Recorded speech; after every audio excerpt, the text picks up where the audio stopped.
everyone, I'm Trey Rich, and you are watching The Buzz. On today's show, we have influencer, singer, author, and fashion blogger Jilly. Then we talk to the judges at AGT about this week's top performers. Then we have Kalpee in our artist spotlight. And finally, we stop by the Sky Bar in Beverly Hills for the MidSummers Night Dream swimsuit fashion show to bring awareness to taking down sex trafficking worldwide. We have another good one, so let's get this party started. What's up? We are Funkonometry. You've just been buzzed.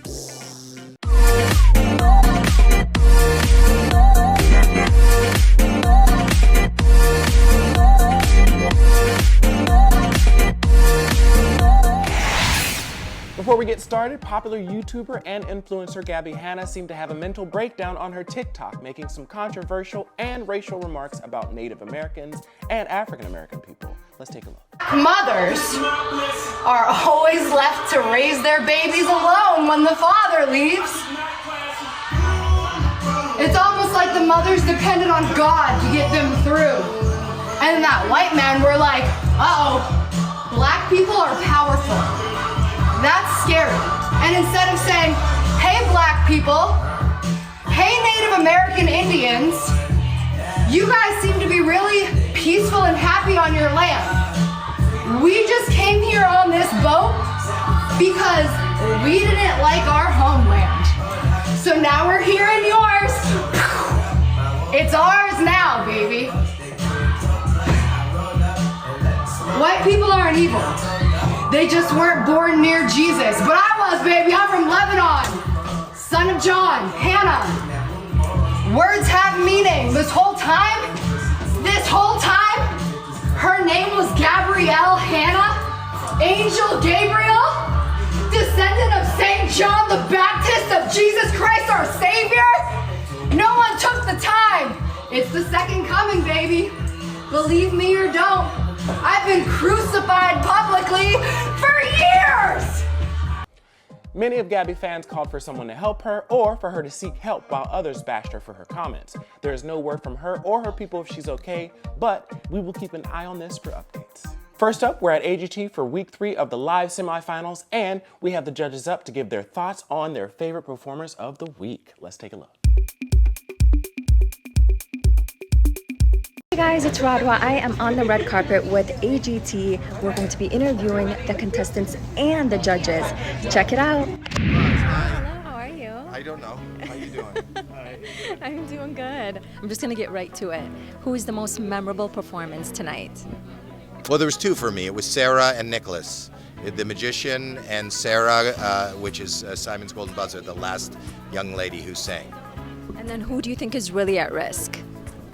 Everyone else but those 2. But everybody's at risk because I don't know how the people at home are responding. It may feel different in the room than sitting. I always run home after and then I'll watch it. And sometimes I'm surprised where I go, there's so much energy in the room. There seems so much love. And I'm watching it on TV. And as Simon said to one of the singers, maybe they didn't hit all the notes the way we thought they did in the room, or maybe it's not as dynamic as I thought it was sitting right there on the stage. So ultimately, and I'm thrilled for the fact that America gets to choose, not me. Who really stood out for you tonight? If there's one person, one performance. I love the ventriloquist, just because it was something we all have not seen before. I think that what she's done was super clever. I mean, does she sound amazing?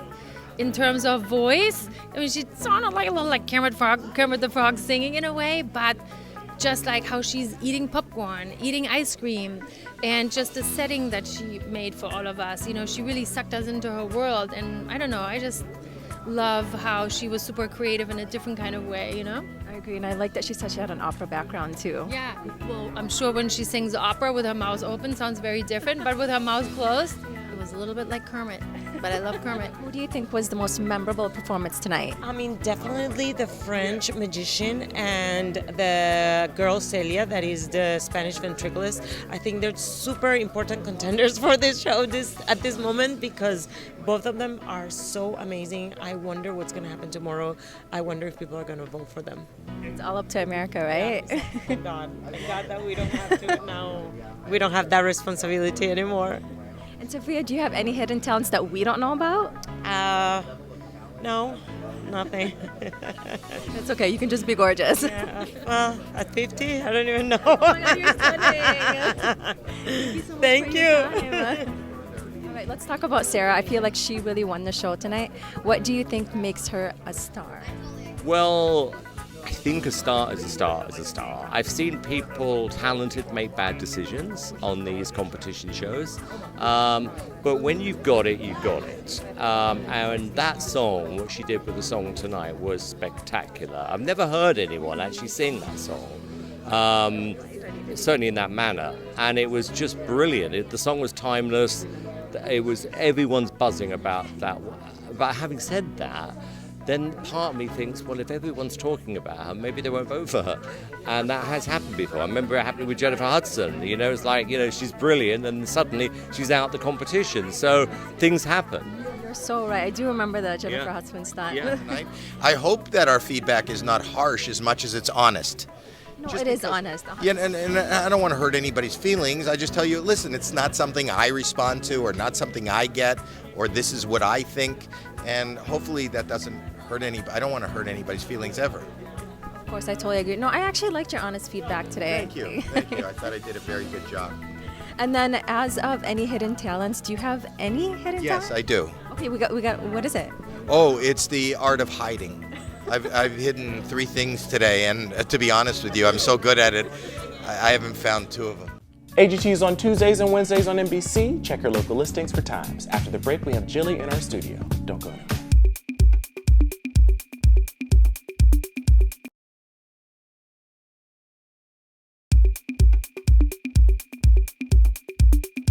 Jilly first broke onto the scene doing Vine and YouTube videos that had us cracking up, and then she dropped some bangers and had us cutting up on the dance floor, and now she's in our studio to talk about her new project, so let's take a look.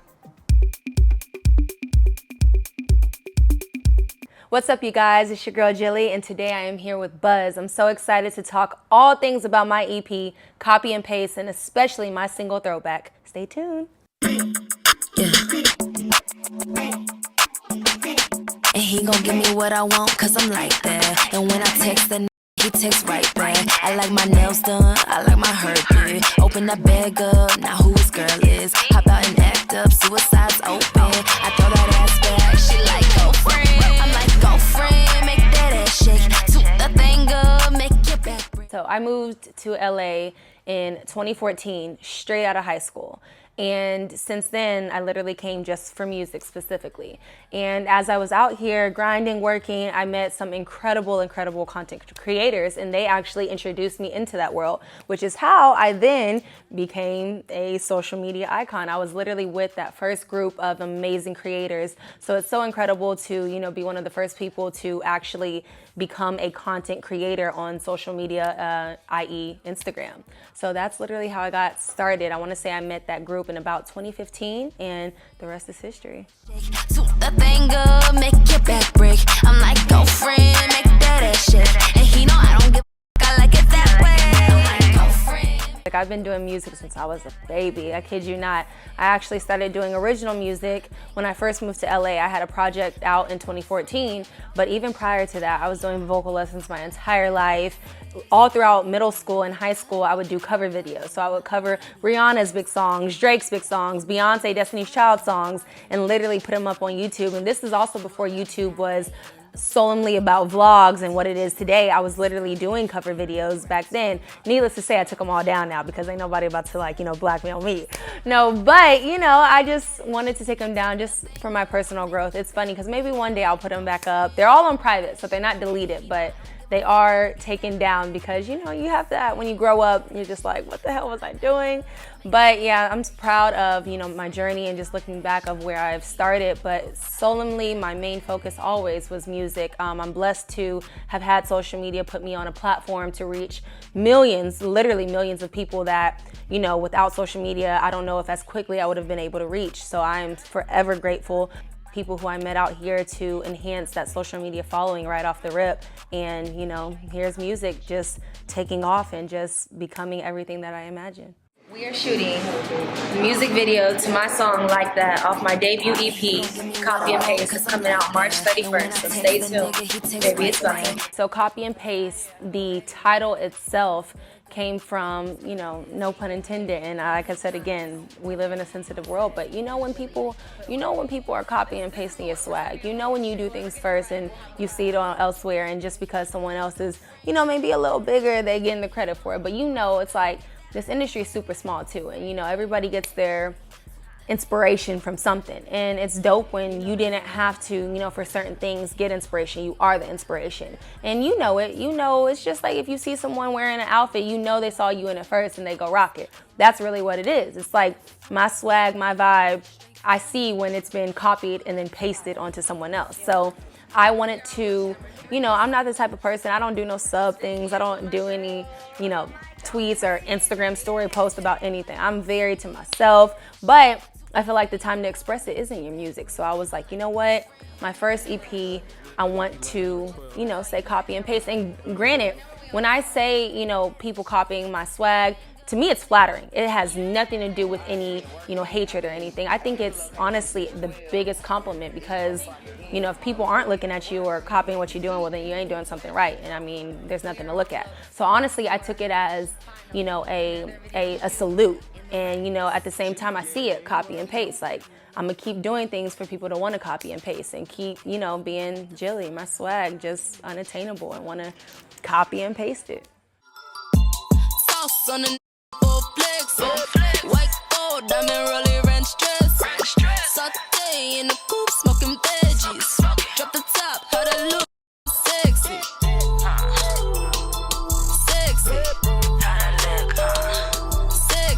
So I have early fans from music, which was the most incredible part. There was already people who knew me from music. I put out an EP when I first moved to LA. That was actually technically, copy and paste has been my first real body of art that I say, but prior to that, I've been leading up to only singles before copy and paste. But if I want to jump into early 2014, when I first moved out here, I had an EP called The Juice. And my real fans, my real loyal day one fans know that. It's so funny because some of them still put lyrics on my photos from The Juice, and that EP had about 6 songs, and again, it's private on SoundCloud, but I took it down too. I had to start fresh, okay? But so I had that EP out and then got into the content creating, but then I knew what I didn't want was the misconstruedness of what I do. So I had to find the focal point of putting music with content creating. And so I came out with my song Sexy, and that still to date is one of my biggest songs ever. So many people know me for that specific song. Video did incredibly organically. Streams were out the roof. And from then, the rest was history because a lot of people gave me my mark and my recognition of, okay, we see some about to shake with this music. And ever since then, I've made music my, focal point, so it's never a misconstruedness of what I do. I love creating content. I love cooking. I have a cookbook. I love my scents and everything. My whole business, I have a perfume line as well. So I have passions, but music is the center and the focal point. And so now, with Sexy being one of my biggest songs to date, it penetrated really, really well of people being like, okay, she really does music, not has a platform and is trying to do music. It's like, oh no, she really does this. As an artist, I want to always evolve. I want to always continue to surprise myself and continue to grow as an artist because I feel like if you just stay in the same box, it's, you can't grow. So as far as just, I'm always evolving my sound. I'm always just, continuing to outdo myself. But in a sense of just my rhythm and my groove, I feel like Sexy On, I've really, started to key hone on more so what Jilly is and, the expression of how I can express myself during my music because, I'm a private person, but I love to, how do I mix the two? How do I express myself without overly sharing, but then still giving my swag and my sex appeal and all of that for fans to relate to? So, needless to say, I definitely feel that I'm always elevating my sound, always, going into who I am going to be. At the end of the day, I'm still very young. I'm 26, and prior to that when I released Sexy in 2018 and so on. I just think it's always elevation, it's always evolution, and it's always gonna grow. So What's up, you guys? It's your girl Jilly, and today I am back with another Savage X Fenty lingerie try-on haul. As you can see, I have all my newest, latest pieces, and I'm just gonna go ahead and cut to the chase and try them on for you guys and show you why I love Savage X Fenty so dearly. Let's get started. I mean, I've always been very passionate about styling. My cookbook is actually a cookbook / lookbook. So every single time you turn the page for a new recipe, it's a new look. And it's all about the fashion mixed with home, incredible recipes. And that's what I wanted to penetrate because, again, I wanted everything to coincide with who Jilly is. So anything I do, I never wanted to be like too far-fetched of, well, you do music on this side, then you cook over here. I wanted everything to coincide. And the way I do that is I just stay true to myself. I love fashion, I love music, so I love all of that, and I combined it into that cookbook. So with that being said, I was able to translate it into, do I put this on my coffee table or do I put this in my kitchen? Because it definitely gives coffee table vibes and it also gives kitchen vibes. So that's what I did. I make everything, specific to me. I'm hands-on with every single thing I do. So my Instagram is Jilly Anais. That's JILLYANAIS. And then you can find everything, and I mean everything, on my website, which is IamJilly.com, from my EP, copy and paste, to my cookbook, to my perfume line, and to all my social handles, my YouTube, everything is Jilly Anais. Hi, my name is Jilly, and you've just been buzzed. You can check out Jilly's videos on YouTube, Instagram, and TikTok, and check out her new EP, Copy and Paste, that's out now. Stay right there. We're at the Sky Bar for the MidSummers Night Dream Fashion Show.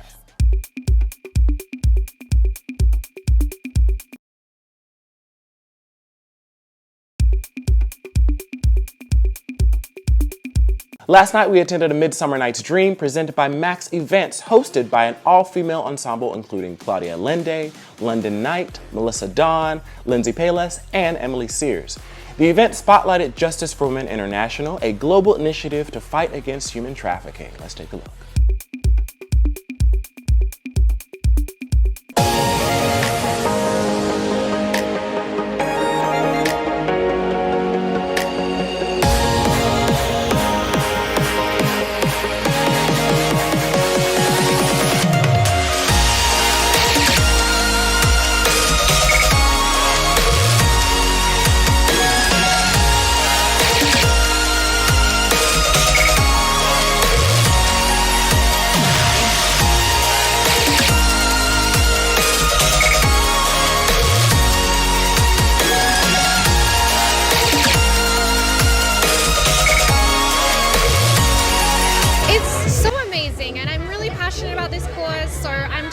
Grateful to be here and really excited for a really fun night. I feel social media in some ways puts a lot of pressure on us, and it makes us kind of like compare ourselves to other people's lives. It's always the highlight reels, right? And then with filters and stuff, sometimes it can make you feel like, oh, I'm not even cute without a filter. So there's that as kind of like a con, but I do think that there's a lot of pros to social media as well, in the way that I feel like it's kind of opened up the windows for all types of different models. And I think what it really did is showed the fashion industry and fashion agencies that were kind of gatekeeping this image of what like a model should be. I think what happened with social media is we saw people really responding and getting a huge following because they saw people that looked like them. So I think that taught the fashion industry a really big lesson in that people want to see themselves represented. So I think that's been really a plus. So it's kind of one of those things that's good and bad. Hello, my name is Lieutenant Commander Doug Little, U.S. Navy retired, and it's a real honor to be here tonight at the Midsummer Night's Dream at the Mondrian Hotel Sky Bar. Thanks to Max Entertainment LLC for having us here. So the signal is going viral. We're closing in on 1 million views. We've been translated into English and Spanish, and it's currently being translated into Hindi.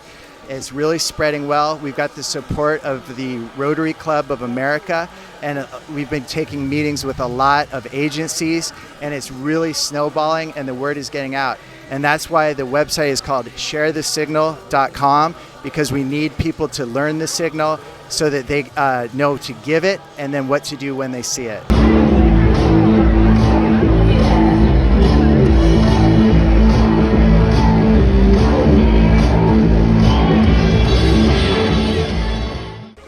The number one thing that would help in protecting women is believing them. It seems simple, but believing stories, listening to women, not talking over women, things like that. You know, I overcome online bullying. I mean, it sucks to be bullied. It hurts just like anything else, but I try to focus my time on the good and not the bad. But it's a shame. We shouldn't have to do that. I believe if whole woman is going to unite and talk about what's happening, what's our problem, finally, our society is going to hurt and make changes. If we're going to be silent and do nothing about it, yes, the problem is going to continue happening. But if we're going to do something that we are aware, we know what's happening, we can stop. We all can unite and we can stop together.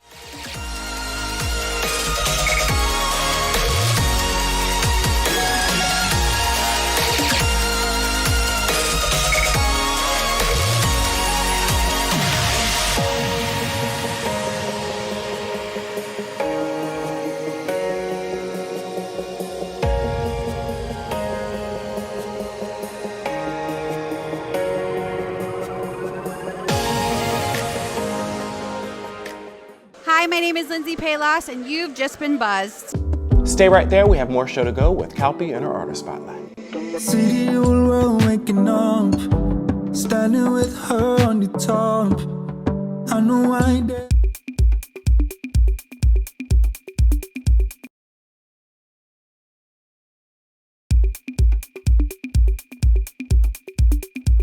Kalpee is a Los Angeles-based artist from Trinidad and Tobago, and his label Island Wave features music of the Caribbean. We have Kalpee up next at the Peppermint in Los Angeles, where he performed his rockin' Caribbean fusion set. Let's take a look. Yo, what's up everybody? It's your boy Kalpee here. We're backstage at the Peppermint Club, Breaking Sounds, LA. Yeah, man.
So I've been singing since the age of 6, to be fair. Like, there's a genre called calypso music in Trinidad, and I've been singing that since ever. And I've never actually stopped singing since that point. So go on till like recent days, I'd say. Yeah, I mean, music is just something I'm super passionate about. It fulfills me, and I need to do it. So that's what has me in here. That's what makes me has me being an artist today, you know. And Trini girl, mess me up like carnival. No other place like you in the world. You're the reason I'm coming home. Yo, I never let you go. It's a love like Tuesday on the road. Girl, wind up your waist 'cause you're beautiful. Yeah. Okay, so Island Girl, that's a song that started in Barbados, the first time I went to Barbados. And it's just a song that I wanted to be fun, nostalgic, you know, light. And yeah, we just put that out, no expectations. I went back to Trinidad to work on it with one of my brothers named Tano, who's a producer back home. And we came up with what you hear today as Island Girl. And yeah, like, again, no expectations, but people just vibe the track and they resonated with it. So it's where it is today, and I'm just super grateful, you know. So definitely ready to ride that wave, you know. I've been experimenting with sounds over the past 5 years because I've been getting so much more into production and stuff, you know. And as you say, bringing rock into Caribbean music. I'm trying to blend rock music with calypso music, bringing dancehall influence into there as well, to create a genre that I call New Calypso.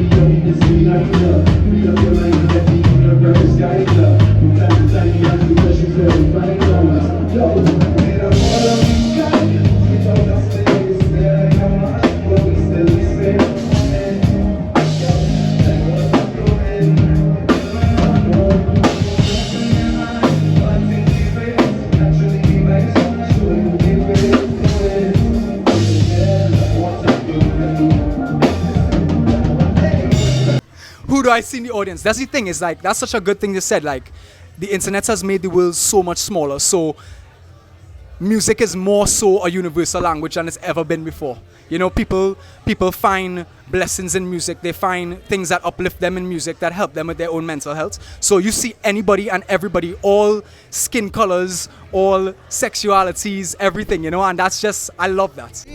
Tropical girl, them know I'm good for we, yeah. And hey, you got me, and I love when you're gone, me darling. So much music in the works at the moment. I've been working on my album like for the past couple months, as well as this live set. So you guys are gonna hear, I don't want to say a brand new sound, but you're gonna hear a brand new me.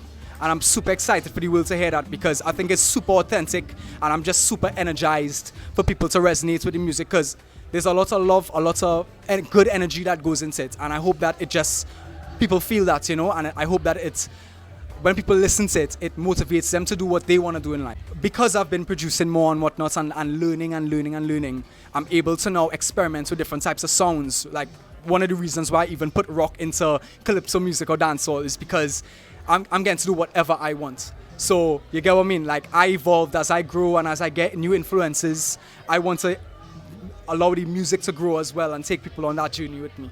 See the whole world waking up, standing with her on the top. I know I ain't there where we are, but I wishing that I never wake up. We be flying, yeah, somewhere way beyond the clouds. Then we dive in. I just want them to take away the positivity. I want you to believe, and if you do, amazing, but I want to just reiterate into your mind that you could be and do whatever it is that you want in this world, regardless of the genre, if it's music, or the career, if it's whatever work it is, you know. That's what I want, because that's something I've always wanted for myself, that belief system. And I know that I get that from music, you know. Good, positive music speaks to people, and it takes people out of heavy places, challenging times. And I want my music to do that same kind of thing, you know.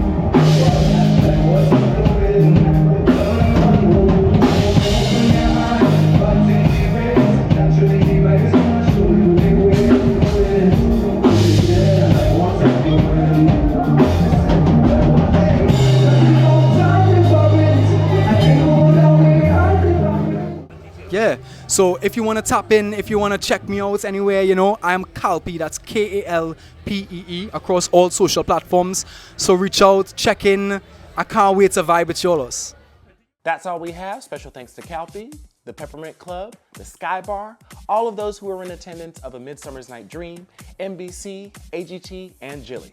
Don't forget to like us on Facebook, follow us on Twitter, and double tap us on Instagram, all at @buzz_access. Before we go, let's check out more from Kalpee. I'm Trey Rich, love and light to you all.